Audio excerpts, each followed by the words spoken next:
as always, I'm a fan of whenever card companies put out interesting information within their content that, I guess thinking about it, to be honest, like you probably would imagine that people are wondering with the Bedard. So basically what I'm talking about is, so PSA put out over the weekend that of the 120-ish Bedard cards, there was 60 PSA 10s, which I before the show I looked, some of you may be a little bit surprised. I did a little bit of research before the show started today, and I found out that there's been 156 Connor Bedard from Upper Deck Series 2 graded. 86 of them have come back PSA 10s. So I also used a calculator to do the math because I don't do math very well. I do talking. I don't do math. But that basically means 55% of the Bedards that people are getting graded are coming back PSA 10s. And I think that's expected at this point. It should be expected that you're going to be getting on a lot of these modern sets around 50% PSA graded. I think that PSA needs to make a cutoff, and they need to change the grading scale a little bit of modern cards. Like I said, at some point, if you have 55%, if half the cards are being graded PSA 10s, almost what's the point? What's the point? What's the point of getting the cards graded? If you know that, if you think that 50% of the cards are going to be PSA 10s. Now, I'm sure there's people who probably are cleaning the cards and, they probably have a ton of them and they're not even sending ones that they don't think are going to come back PSA 10s. But like I said, I just think that at some point PSA needs to just make the decision that it's time to change, I guess it would be the scale. So change the scale of modern cards. And they just need to pick a year. They can't do it retroactively because you can't make any changes to what's already been graded. But I think a current 2025, they're going to start grading cards a little bit differently, just based on the fact that what's the point of grading cards if 50% of them are coming back PSA 10s? I think two things here. I think from PSA's perspective, they don't really care necessarily. They just want people to send their cards to PSA, and in theory, if half of the cards are coming back PSA 10s, that means people are probably going to want to grade with them more often. But on the other hand, if 50% of those cards are coming back PSA 10s, what's really the point? I understand that people want their cards graded by PSA. They want them in the PSA case holders. They want a PSA branding all over their card. But at some point, I think PSA, or I don't know. And again, these are ideas and concepts that I think are not necessarily new-ish. I think that unfortunately we've gotten to a point within grading where people are just grading every single thing, every single card. And I don't necessarily think that's a bad thing. I think getting your cards in the cases is good, and grading the cards is good, I think. But I don't know. And again, this is maybe something where PSA did announce they're revamping the autograph redemption, or not the redemption, the autograph program within their company structure to change some things. I guess there were some issues with some cards being authenticated, but they weren't actually real cards, but it was a real autograph. So they're trying to figure out how to do that. But I think when it comes to the newer version of cards, I guess the only way, and if you are a numbers person, I guess I'm not a math person doing math, but I do like looking at numbers. So maybe it's a little bit of a caveat to that opinion that I had there. But if we can't look at PSA 10s of the Luka Doncic or the Connor Bedard the same, and I don't think anybody does. And I think this is actually something where I'm making almost a straw man argument. I'm making an argument for people. I'm making an argument for something that doesn't exist, in my opinion. And this is probably the argument I'm making is that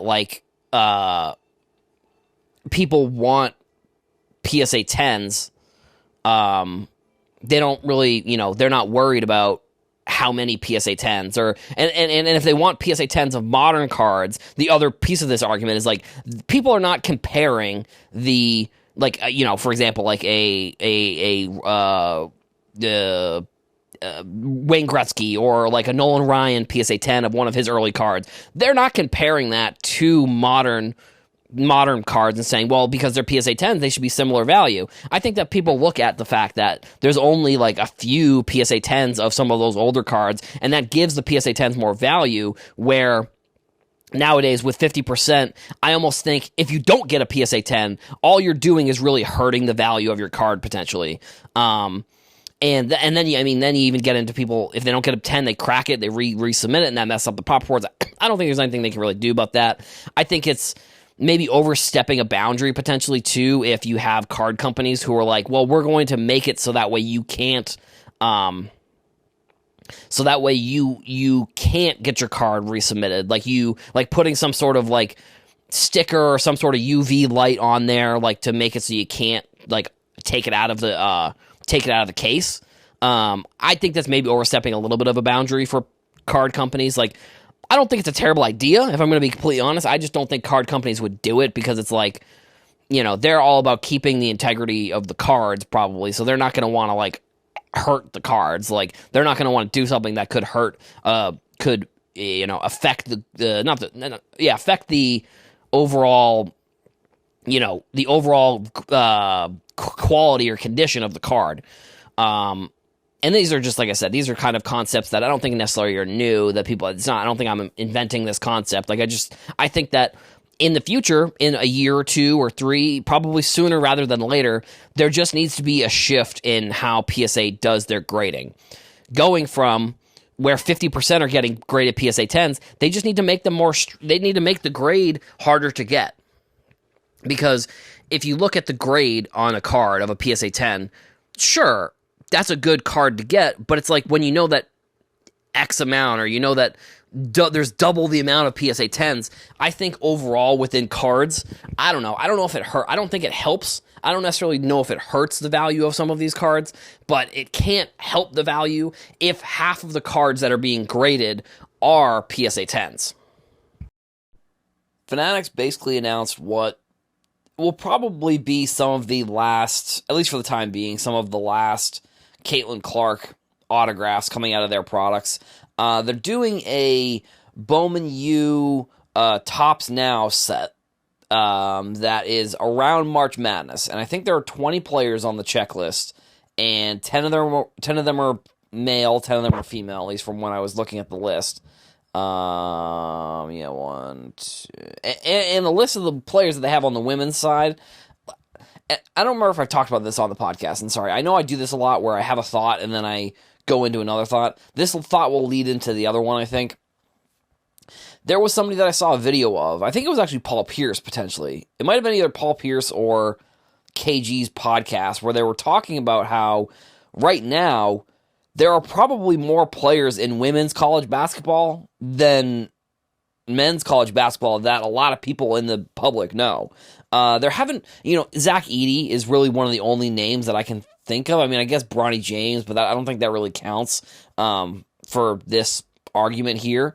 But that leads into this checklist. There are some really good names on this checklist. I mean, pretty much all the top players within women's, I think, are on this list. Caitlin Clark, Paige Buchers, Cameron Brink, who plays for Stanford, who's like another, if she played on the East Coast, she plays a different position than Caitlin Clark, but I think that she would probably be almost as famous as Caitlin Clark if she played not at Stanford, if she played on like a Midwest or an East Coast team potentially. Then you got like Aaliyah Edwards. I think that's a great player. Then you got Angel Reese, Michaela Williams, obviously another phenomenal. I believe either Aaliyah Edwards or Michaela Williams. They're either both or one of them are freshmen, and they're like insane. They've got like another year or two, because the way that it works within women's college basketball is you have to be 21 to play in the WNBA. And then Haley Van Leith, who was another player who played for LSU, plays for LSU now, played for Louisville last year. And if you remember, that was kind of sort of the drama with like Caitlin Clark was like giving her the you can't see me, and then she went and played in the finals against LSU, and then Angel Reese was doing the Can't See Me, and then Haley Van Leith transfers to LSU. It's actually a really interesting storyline, and if you look at the bracket, too, the bracket just came out. Iowa and LSU are in the same conference. They're in the same bracket, but they are on different sides, so they would... The only time that they would match up against each other, obviously you got to do this. This is sort of... If LSU could have been in a different... If LSU could have been in a different bracket, I would have loved to have seen that, like, in the Final Four, for it to be, like, UConn with Paige Buchers, LSU with those stars, and then Iowa with Caitlin Clark, obviously. But, I mean, you couldn't really put a team, I think, like LSU in South Carolina. I'm sorry, I'm getting into bracket talk. Back to these cards. This is probably one of the last... Caitlin Clark autos we're going to see from a Fanatics product. If she goes on to win the national championship or makes it farther and farther in the tournament, they may do another type of set like this, or maybe they do like tops now throughout the tournament. I think that actually that would make a lot of sense. But this gets me back to last year around tournament time.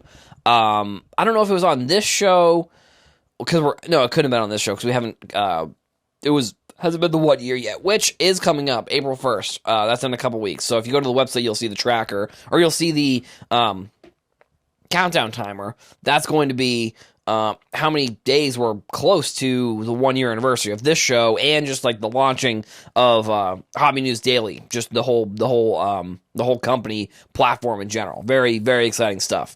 But so I think this must have been on, it was either my show that I was doing, or it was like a Hobby Hotline potentially, where I thought that they should potentially do a Bowman, like, Tops Now set with all of the 64 teams that were in the tournament. Like, again, I'm assuming the turnaround time is probably pretty tough for this, and for it to honestly not probably make that much money, realistically, if I'm going to be honest. Like, but I think what they should do is they should do like team sets for all the 64 teams, and you can just order them throughout the tournament, and like, I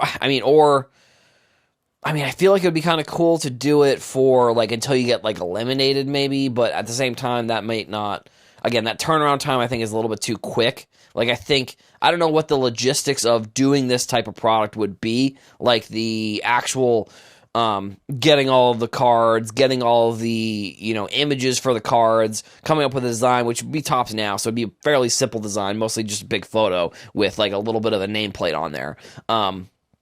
But something to do with the tournament itself. And this was before Fanatics really kind of stepped up their strategy. I think it was, I think I would call it like their college strategy. Like, they had that first Tops Bowman U product with Caitlin Clark.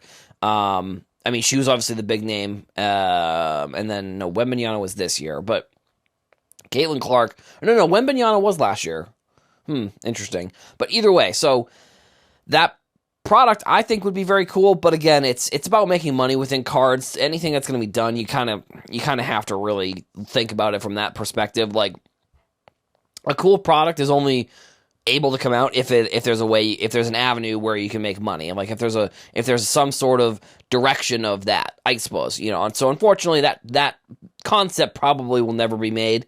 But like I said, I think if they were to do something for, like, they're only the checklist for this Bowman product is only 20 players. So, and that's not even including, and that's men and women. So that's not even including, and then there's 2 players on one team. So for LSU, they have 2 players in there. So maybe you could view it as doubling down on certain players. But I think it would be cool to do some sort of Tops Now set for all of the teams in the NCAA tournament. I'm sure it would be tough. I think you could probably do some prepping fairly, and like I said, I guess you're talking 64 teams, then that would mean you probably want, I don't know how many of these cards you would include. I don't know if it's like a 5-card set, like all the starters, or if like you do like an 8 or 9 card set with like a team photo and then a couple of the bench players. Like, I don't know how you would configure it because, you know, with college basketball, there's tons of names I think that people might not know on the team. I mean, realistically, but I do think like, you know, Eastern Washington, for example, is probably, you know, sure, a 3.14 seed, that's the one of the, this is the women's bracket. But either way, you know, like I don't know if he's one of the random teams in the men's NCAA tournament. You know, they're probably not going to have cards made of that team. Like, I just do think it would be cool. Maybe after, and they may do after round 1, like if there's an upset, I'm sure they'll do some sort of upset card. But it's like, I almost wish there was some way to commemorate the teams making the tournament in general with some sort of top set. Obviously, the logistics there is probably a little bit tough. I mean, if they were to try and make it a month in advance, maybe there's a possibility there. Like, I do think, like, the top 4 in and 4 out, like, they probably would have to make, like, 80 sets, realistically, to try and make sure that they got all those top teams in there, because some of the teams are at bid, some of them are conference tournament winners. They probably would have to do it that way, and then at the end, right, or not the end, but, like, the beginning of the term, maybe they'd have to rush to get these cards put into sets. But again, I think drilling down in this scenario, I think would have been really cool for Topps and Fanatics to do. And I know it's become a meme at this point, the 10xing of the hobby, which I don't think it's necessary. It's not going to happen again. It's not going to happen in a year. So everybody's saying that, they haven't 10xed it. It's like, come on, really? This is what we're doing. Like, we're moving the goalposts like that. It took, companies like Topps 70 years to get to where they're at now, and then sure, Fanatics coming in saying that they're going to 10x, whatever. I think drilling down and going into these fan bases of college teams that realistically probably will never have an NBA player.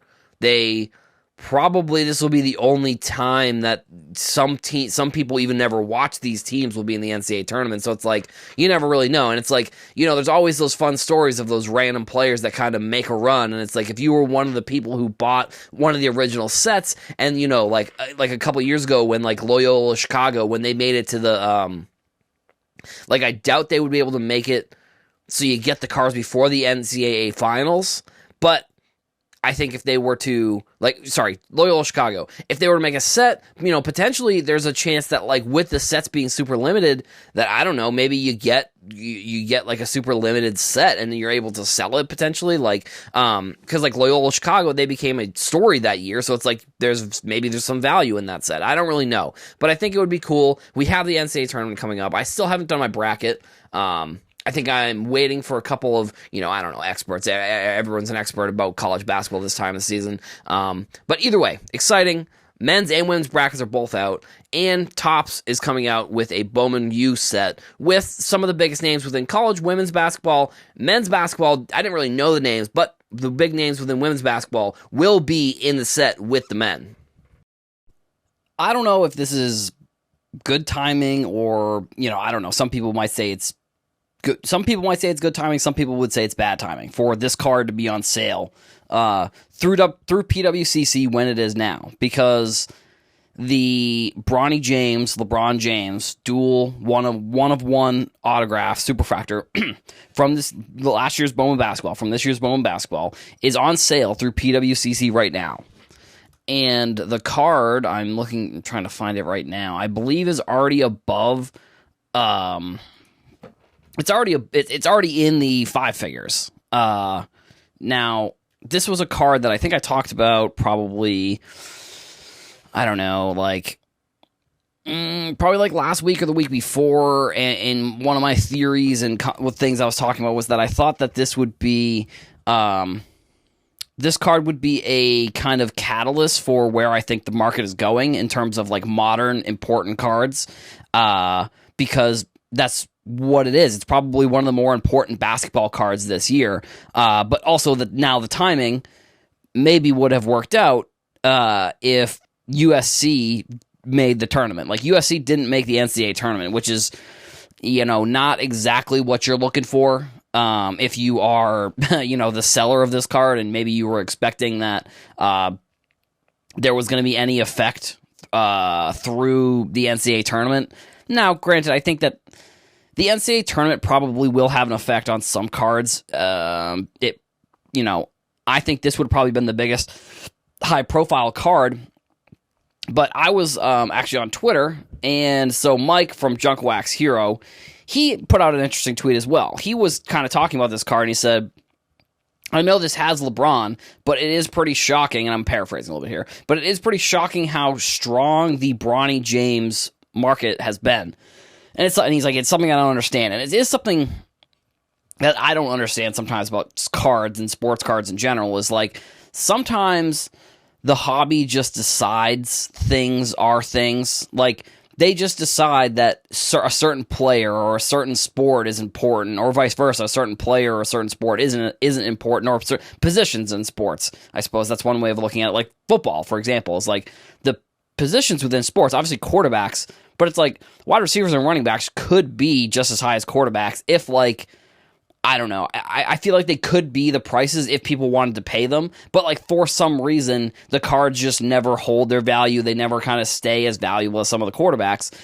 So that could be just something with this Bronny card, like the hobby or whatever has just determined that this, the Bronny card is going to be, or Bronny's card market is going to stay strong until, like, I don't know what really has to happen. I mean, if he makes it to the NBA, I think that's a probability. I don't think he's leaving school this year just based on his performance, and obviously with USC missing the NCAA tournament, it feels like, if Bronny really, like, if Bronny could have made the NCAA tournament, if Bronny is going to play in college, like, he probably wants to play in the NCAA tournament. I mean, with NIL nowadays, like, I think this is also an interesting conversation for NIL, where, like, Bronny could just stay and probably make, not as much, but it's also like he doesn't have to make any money. His dad is LeBron James. His dad's a billionaire. So, like, he can do whatever he wants. If he wants to go and play at USC for 4 years,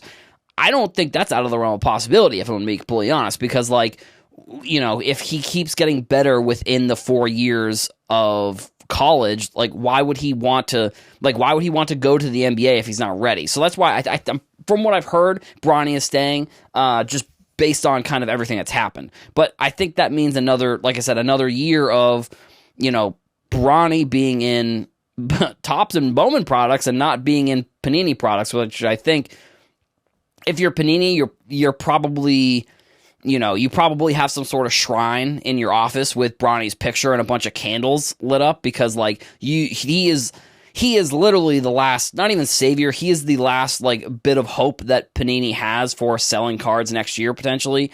Obviously, there's, some players that are good coming out of the draft, but, like, if Bronny goes, he's obviously going to be a big star within that product.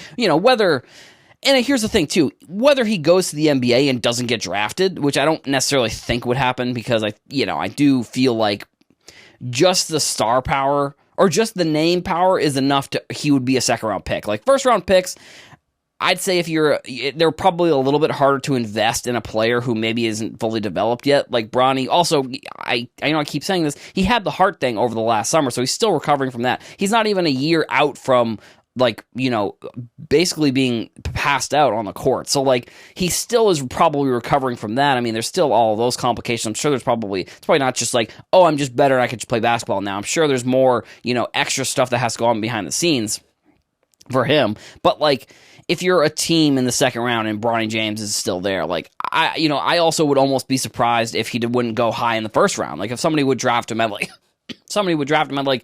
15 or 16, just because, like, if they're one of those middle of the pack teams, you get Bronny James, you could be, you don't really know what you could do if you have that player. What's next? You could get LeBron James potentially if he wants to come there in free agency, stuff along those lines. I think that he's probably staying, which, again, like I said, probably means that he's going to be in Bowman products next year.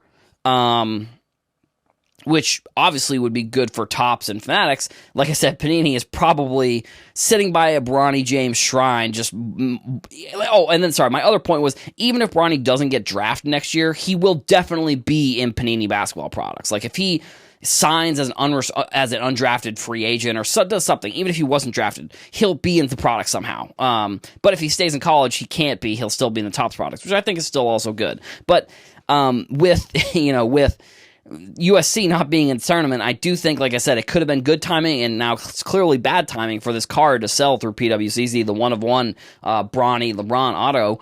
You kind of hope that he would play and they would maybe have a good NCAA tournament, and maybe that helps value a little bit. Like if he goes on and he does some things and people start looking into his cards, maybe they find this one. I don't really know, but like it's just very funny that like the card is going to sell probably during the NCAA tournament at some point, and the whole plan was for probably the card to sell while Bronny is playing in the NCAA tournament, but USC missed it, unfortunately. So, it could be a good thing, could be a bad thing. I don't know. Maybe it gets a little bit more attention now that it isn't really Bronny playing, because then again, if you look at it, it maybe could have hurt the product or hurt the card if USC is doing well, but Bronny's not playing, he's like sitting on the bench, that could hurt potentially. So I don't know. And again, this is something where I don't know, sports cards and not fickle isn't the right word, but it's like very, it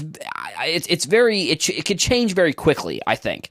And we've seen these changes all over the place. And I think one of the big changes is how reactive the market has become to random things. And, with Bronny being in college, this is just one of those things that I think probably could have affected the market. But since he's not in the NCAA tournament, I obviously don't think that's going to be the reason for this card to sell where it ends up selling for. So there was some news today that came out about CGC purchased JSA. So CGC, one of the bigger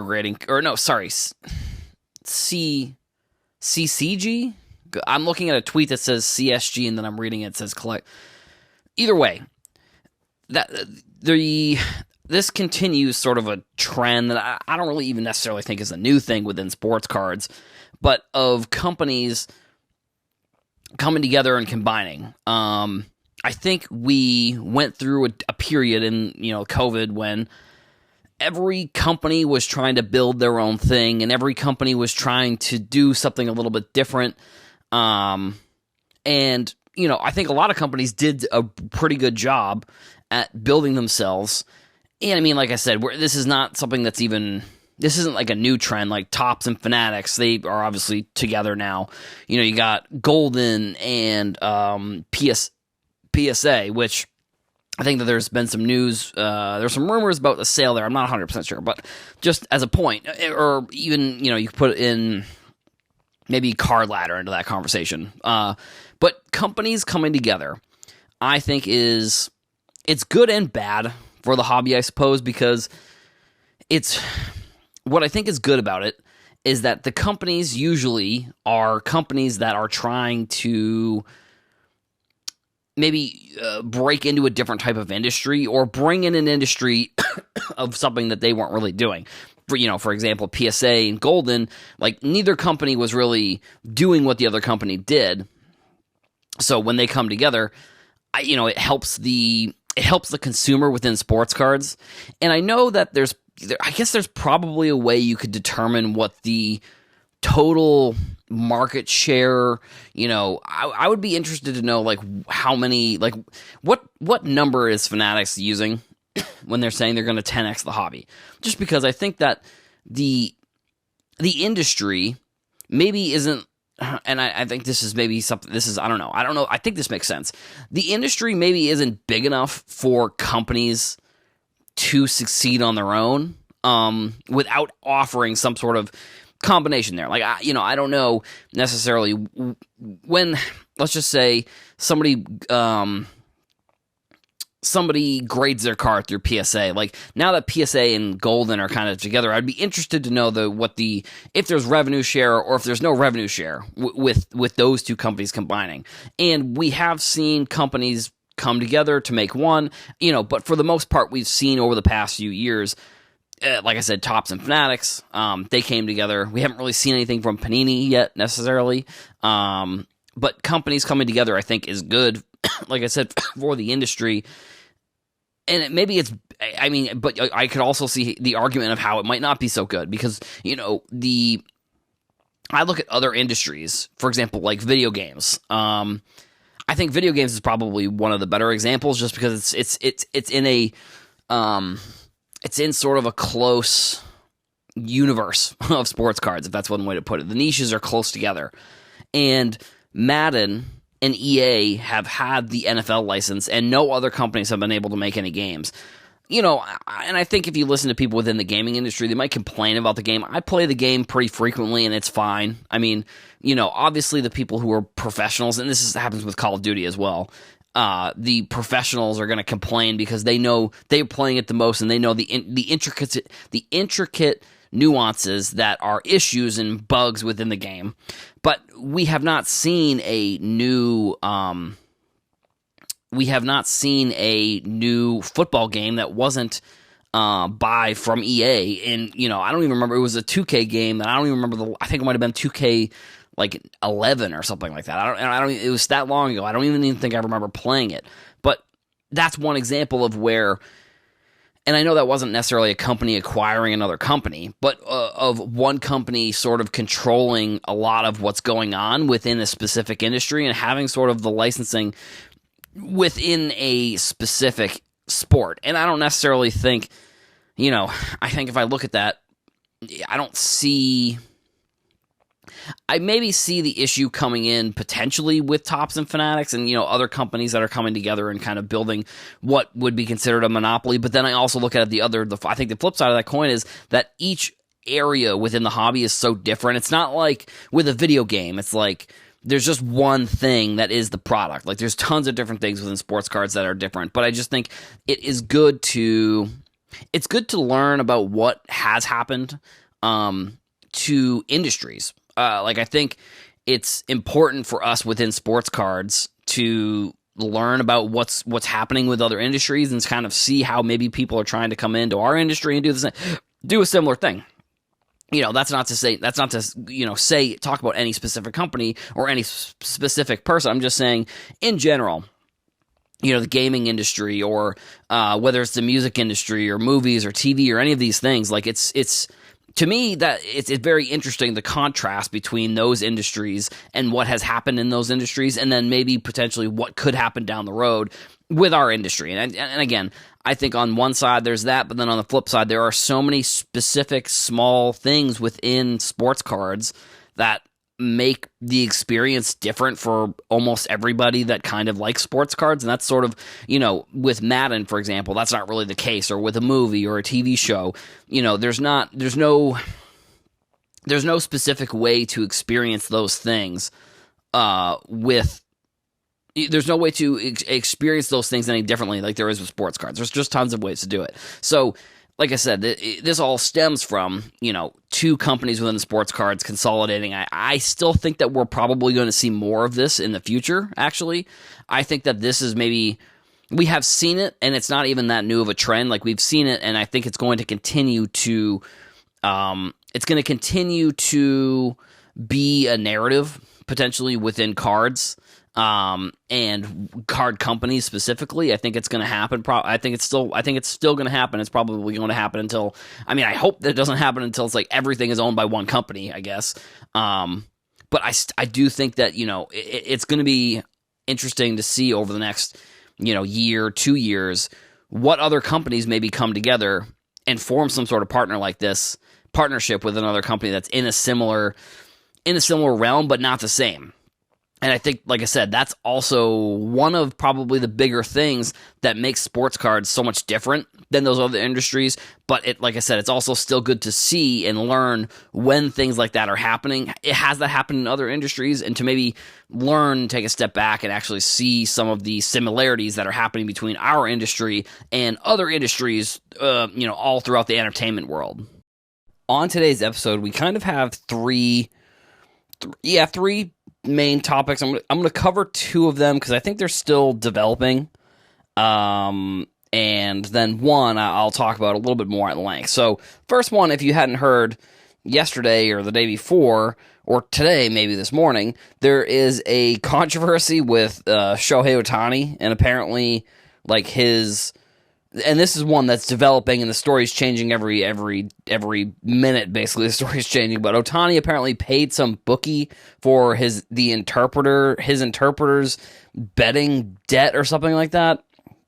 Now, like I said, this story is just going insane, and hopefully it comes out that like it's kind of on the up and up, like, because I think Ohtani being caught up in something like this would, I mean, for as much money that was spent on his cards throughout the hobby, for something like this to happen would really be pretty catastrophic, I would say, for, cards and especially his cards for sure, because if he doesn't play, like, I think the one problem would be, like, his cards, it really, I don't know. Like I said, the story's developing, but I think his cards, I don't know. I don't think that they should take as much of a dive as they will if it comes out that something illegal happened here. But, like I said, apparently there was a 5-year investigation with it, so whatever. Keep your eyes on this. I don't know. If you have any Shohei Ohtani cards, just, I don't know, put them up next to your bedstand and just kind of hope and pray that there isn't, like,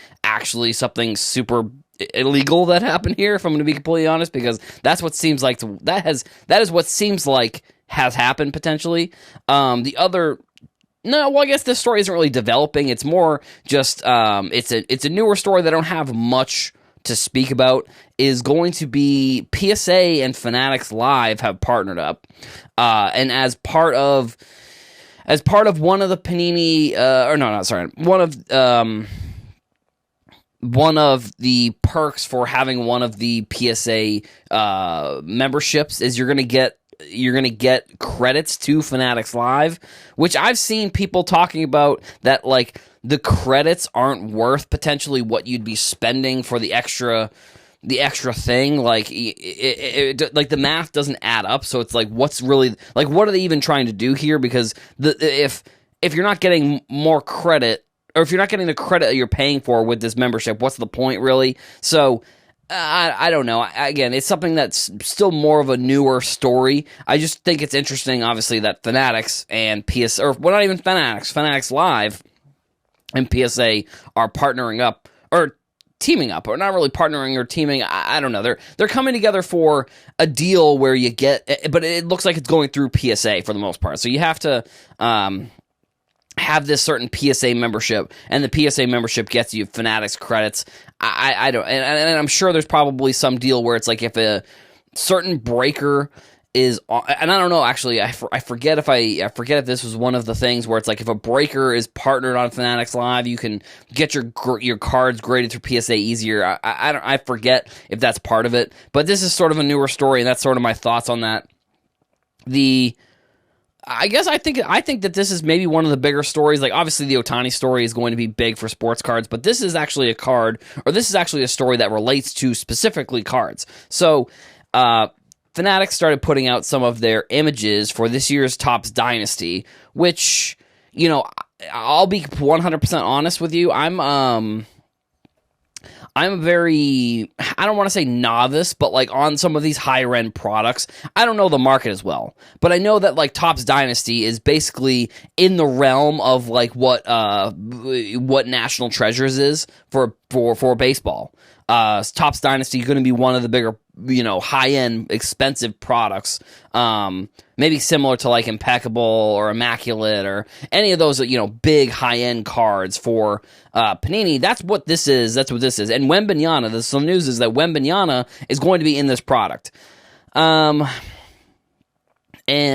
it's obvious, it's obviously a big deal. I don't know. I'm not sure if I 100% like it. I think I don't like it, actually, if I'm going to be completely honest, because just I understand that they have to use they have to use the autographs that they purchased for Wembanyama, and this is probably just going to be, I don't know. I don't want to say collateral damage, but like this is just going to be what they have to do for the next year or so until they get that basketball license with, Wembanyama. They can't just not have any autographs with him if they paid X amount of dollars for his exclusive rights. So there's a card where he did some inscriptions, which I like the inscriptions. He actually doodled, I guess, on one of his, I don't know if you could call it an RPA, but it is technically a rookie patch autograph because it is within his rookie year. And what I'm seeing is the image doesn't have like a rookie logo on it, which I think that's probably a good idea. I think it would be hard to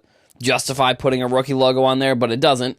And then the other card that I was seeing on my timeline was an Aaron Judge, Victor Wembanyama dual, dual 1 of 1, or not 1 of 1. It looks like they're 5 of 5. Game used memorabilia as well. So for Wembanyama, I guess that would be that jersey that he wore when he threw out the first pitch I think. I guess that would be the only game worn, or game used. Again, I don't know why they would put that on there. Wembanyama didn't play in the game, but either way, it's going to be there's going to be 5 of these cards apparently, and autographs, patches, going to be in Topps Dynasty. I would be surprised. I do wonder if these are going to be redemption cards or not, because we had seen, no, probably not, because the other Bowman cards were not, they were not redemption, or they were redemptions, but, they have live autographs, so you can send your autographs in. So I don't know if these would be redemptions. The only thing that I think they could be would be if they were to do what they did with the debut patches, which kind of an interesting thing. I've seen a couple of the bigger names been coming out of packs recently. So this kind of gets into my theory about distribution and how they're doing it. Now, that's a whole nother conversation for another day. But with this Wembanyama Aaron Judge card, like I said, they do have to get what they paid for with Wembanyama. Like, they do have to get his autographs into some products. I just don't know if I'm like a massive fan of them putting Wembanyama in like this product, like Topps Dynasty. Like, I suppose I understand putting his autographs in a higher end set, and they have to get them in somehow. But at the same time, to me, it's just really strange that like he's going to be in baseball products. Like, I understood, Allen Ginter with Wembanyama in there, and I think like Joe Burrow had been in Allen and Ginter, but really the crossover, I don't think I'm a big fan of it, if I'm going to be completely honest. Like, because it makes, in my opinion, it makes sort of the breaking a little bit more confusing. Like, if you're breaking, who would this card go to? I don't know. I mean, maybe there's a wild card. Maybe in Topps Dynasty, maybe there's other players like that aren't baseball players in it potentially, and that's maybe why they looked at it and said, okay, we're going to do it. But then that gets into the point of like, well, yeah, but they shouldn't. I don't think they should keep the sports, especially a product like this. Like, I mean, I wouldn't be surprised if we saw like Wembanyama in like a flagship set. Like, this is kind of how crazy it's gotten, in my opinion. Like, I wouldn't be surprised if some sort of short print Wembanyama in Series 2 this year coming up. That wouldn't surprise me, just based on the fact that now he's going to be in Topps Dynasty with autographs, and he's going to have not only just his cards, he's going to have dual auto cards with other baseball players.